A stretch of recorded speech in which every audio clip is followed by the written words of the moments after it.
How can we make The Legend of Zelda Breath of the Wild better? Okay. This is cliche.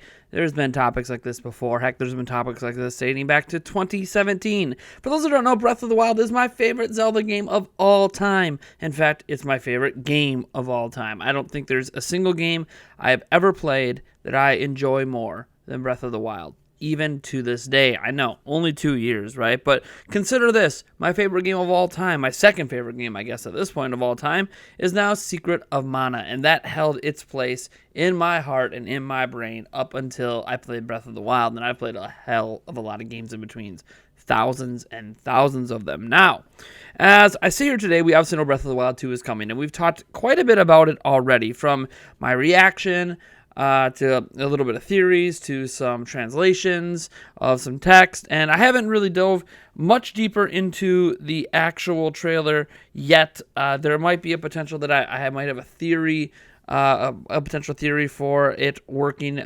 moving forward here. I have a theory that I'm sure someone's already put out there, but I'm trying not to look at anyone else's work and just kind of focus on what I have. And then once I've done what I have, then maybe I'll do some research into what other people have discovered as well and maybe expand upon that. But that's a video for a future time. For right now, I want to talk about what Breath of the Wild 2 can do better to basically become my favorite game of all time again, which has never happened, right? There hasn't been like, oh, this is my favorite game or one of my favorite games, and then the next game comes out in that series, and I immediately think, oh, now that's the better game. It's happened. Okay, let me pull back a little bit, right? Because Zelda 2 was actually my favorite Zelda game of all time. It's now my second favorite Zelda game next to this game. So obviously I thought Zelda 2 was a better game than the original Legend of Zelda. I know it sounds blasphemous to many people, but I also think it's better than Ocarina of Time and many others. So people are already turning off my video right now, having that admittance come out. But there's also been times like where Mario Galaxy 2, right, I felt was better than the original Mario Galaxy. I know that's a debate many people have going back and forth. I think we can all agree both games are absolutely excellent. And nothing replaces the shock and awe of Mario Galaxy. A lot of that shine is gone when you get to Galaxy 2 because the gravity mechanics and all that, they're not new anymore. So now, what else is the game doing? It's just more of the same. And I think Breath of the Wild 2, in large part, is going to be quite similar to Mario Galaxy 2, in that it's going to be a lot more of the same. What you know and love from Breath of the Wild, there's going to be more and more of that. The item-breaking mechanics is coming back. The open world exploration, the climbing, all that, it's going to be here. It's coming back. As they said when this game was, in various interviews, that Breath of the Wild 2 was originally a bunch of DLC ideas for Breath of the Wild. So obviously, it's just more Breath of the Wild, and more Breath of the Wild is good to me. But the question is, what can they do to differentiate this from the original game, and what can they do to actually make it better? And there are a number of things, and we should probably get the most obvious one out of the way, and that is more traditional dungeons. And I don't really mean traditional dungeons in the sense of, oh, we need to have, the 12, 15 dungeons, Twilight Princess it up, these big, massive behemoth temples and all that. Like, yes, that can be a thing that exists, but I don't mean traditional in that sense. I just mean having dungeons really at all. Now, yes, in Breath of the Wild, we can argue that there are dungeons, right? Nintendo's argued there's dungeons. They've argued the 120 plus shrines are each individual mini dungeons, right? And they argued, the four behemoths, the four beasts out there that we conquered, the divine beasts, that those are dungeons. Like, those are their traditional dungeons. But are they really traditional? No, not really, because each dungeon in Zelda's past has been themed, has its own unique theme. All of these, while they are different animals, they're the same theme. So the divine beasts are all the same thing thematically. Now, yeah, some deal with a little bit of lava, some deal with a little bit of this, but thematically, they all kind of look identical, right? Sure, the elephant sprays water and all that, but it doesn't matter. It doesn't make it a water temple, right? There's a big difference. Just because there's some water mechanic puzzles is not the same thing as making it different. I think Nintendo confused those things in thinking that makes it different because one has lava and one has water. So there go, this is like a water temple and this is like a hot, a fire temple. Not really. They're all just mechanical beasts that we are solving various puzzles in. you basically get to the end and face the exact same boss. And that's another frustrating part of this entire ordeal is if there were mini bosses like we know in traditional Zelda games, they didn't really feel that impactful, and the final boss is just nothing. I mean, once you beat the guy one time, you beat the rest. I realize there are some differences, of course, in how the battles play out, but if you've played Breath of the Wild and you've beaten all 4 Divine Beasts, I think you can understand where I'm coming from, where while there's differences in the final boss in each one of them, they feel very similar to each other, right? It's almost like someone's like, yeah, okay, we're going to come up with like 5 or 4 to 8 really major attacks for a boss, and we're just going to split it off into 4 very similar looking bosses. And I don't like that. It is one of the things that I disliked about Breath of the Wild. Now, in the story, it made a little more sense. Because those amalgamations were like part of Ganon, right? They were bastardizations of Ganon. So, of course, they looked very similar and had similar movement patterns and stuff like that. Yeah, okay, great. But, so I didn't mind the story reason for their existence, but I minded that, like, that story reason could have been why they're mini bosses or something, and we could have got a bigger, grander boss somehow. And now I think we need to return to having some sort of traditional dungeons in those senses. Now, again, these don't need to be like massive temples or something. I don't even mind if the dungeon works out like some of the shrines did. Some of the, Eventide Island could have easily been expanded a bit and basically become what is the new style of dungeon.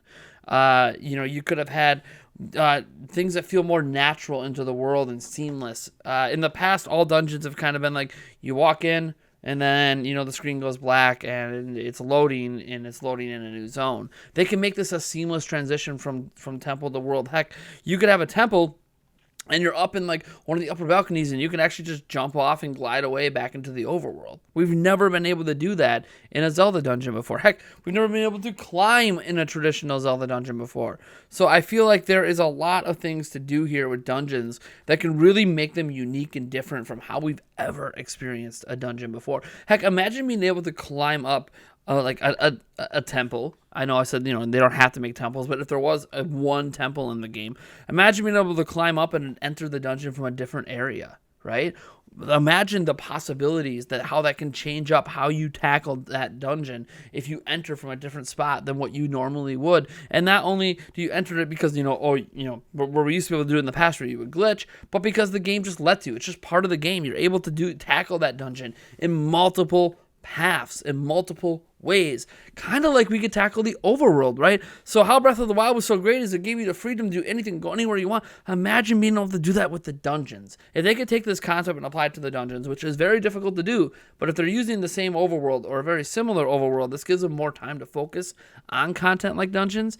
I think that could ultimately be a big differentiating factor between this game and obviously the one that it's following up. Now, another thing, obviously, is the story.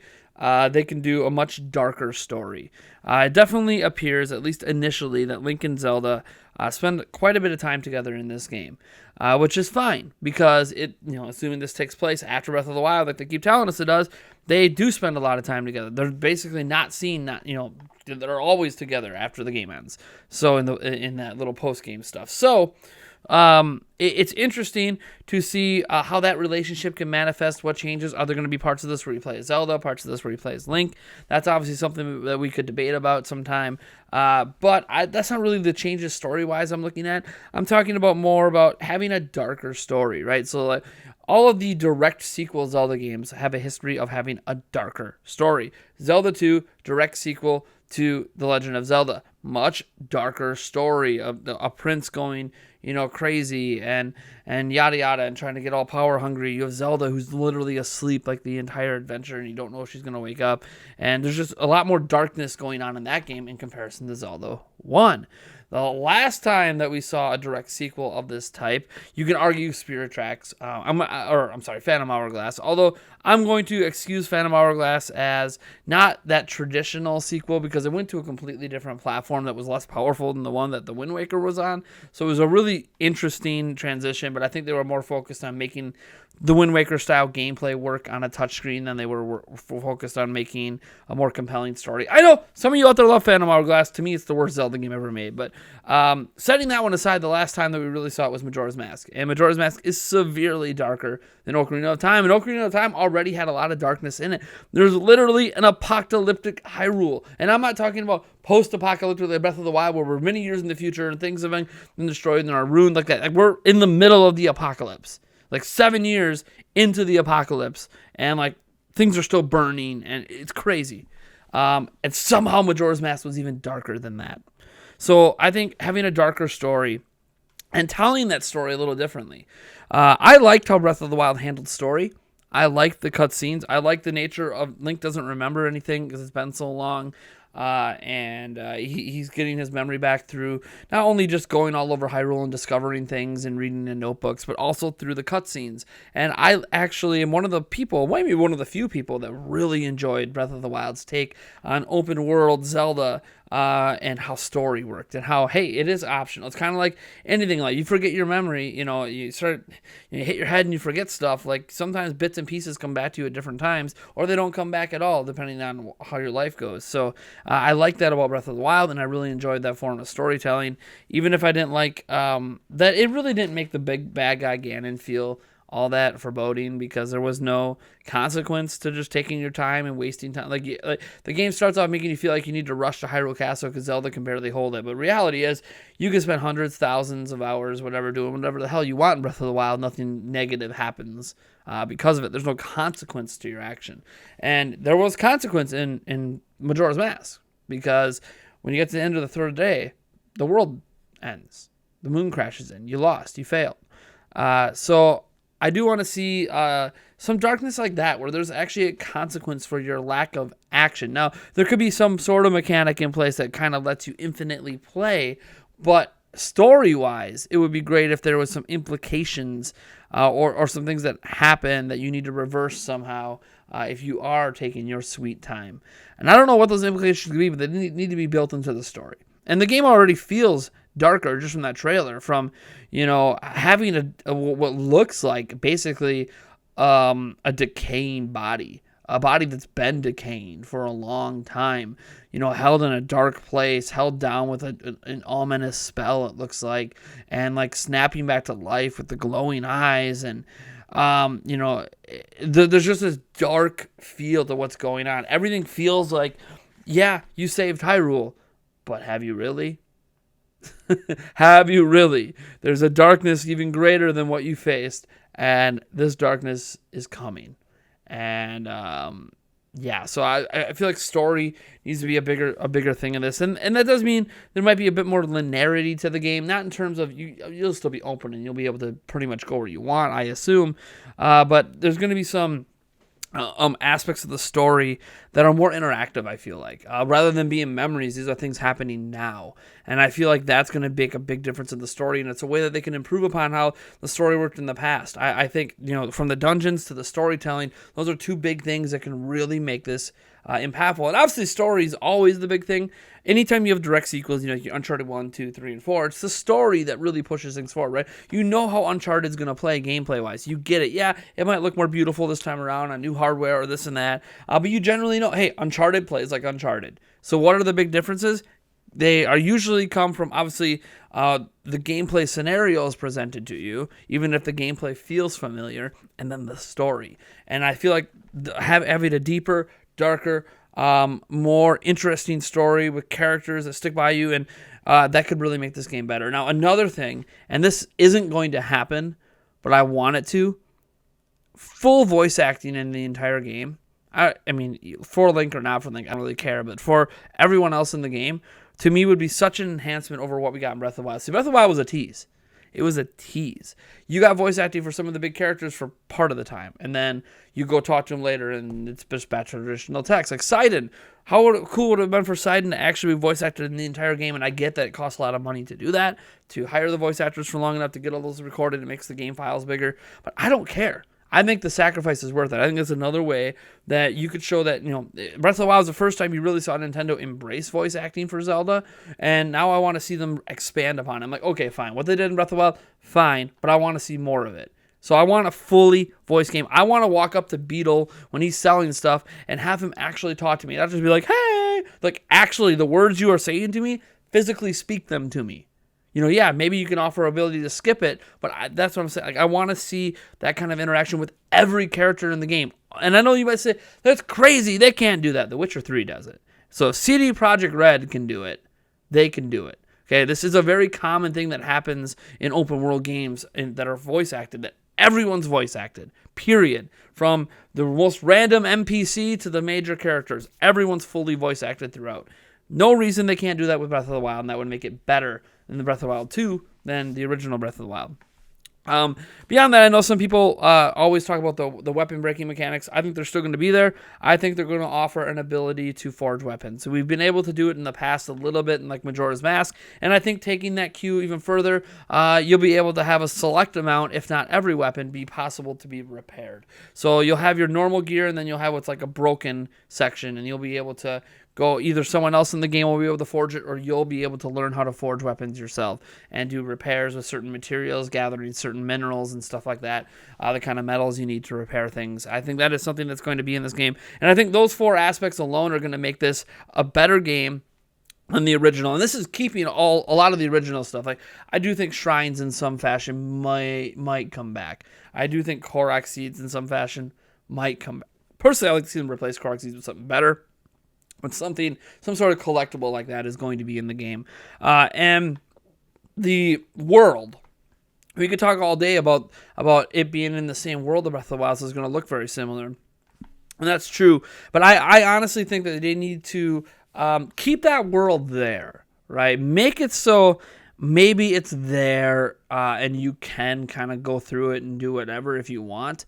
But have things take place in the lands that we see that we can't access, right? There are lands beyond Hyrule in this game. It is the first definitive time we played a Zelda game, and we're not walled off by a mountain and can't see what's past it. You could literally go to the edge, and you could see what's past it, and there's an invisible wall. But there's more there. There's more land. You can even see animals on that land. So getting us to move beyond Hyrule, I think would be great while still having Hyrule there. So Hyrule still matters, and you might be trying to save it from Ganondorf or whatever's going on. But you have to do it by going to another land, another territory, another kingdom. There are multiple kingdoms in Zelda, by the way. It's never just been Hyrule, except for like the original Zelda games. But they've introduced new lands along the way. Even back then, like if you read the manual, like Link wasn't from Hyrule; he was from a different land. And so those things, I think, are what's going to really make the next Breath of the Wild stand out. Now, again, we don't know if any of these things are coming to fruition. We can kind of assume the story might be darker, but we don't know how in depth they're going to go into the actual storytelling, because Zelda's always been a bit fast and loose with its story, but I would like to see him tighten that up a bit this time around and just make it deeper, make us care even more about all the characters in this world. And I don't know, that's just me. You guys let me know what you think about it down in the comments below. What things you would like to see improved in Breath of the Wild 2. I could literally talk about this all day. I literally, when I was making this video, I made a list of like 50 things, and I've really only touched on the 5 big ones for me. But there's a lot more, because as much as I love Breath of the Wild, it's not a perfect video game. I don't think a perfect video game exists. But yeah, I'm stoked, man. I can't wait to find out what's next for Breath of the Wild 2. And I'm praying that they decide to tease us with a little more at the Game Awards this year. I think that's the next time we have a potential to see Breath of the Wild. Yeah, they could always drop in or direct, but I don't think it's an early 2020 game. So I can see that being a way for them to grab attention at the Game Awards. Anyways, you guys let me know what you think about it down in the comments below. If you like this video, drop that like, share it with all of your friends. Wouldn't it be a shame if we just started nailing a bunch of views for Zelda content on this channel, right? Because I love Zelda. I'm passionate about it. This will not be the last time you hear me talk about Breath of the Wild 2, probably in this next week. I'm just a big Zelda geek, and I can't wait. All right, catch you guys in the next video.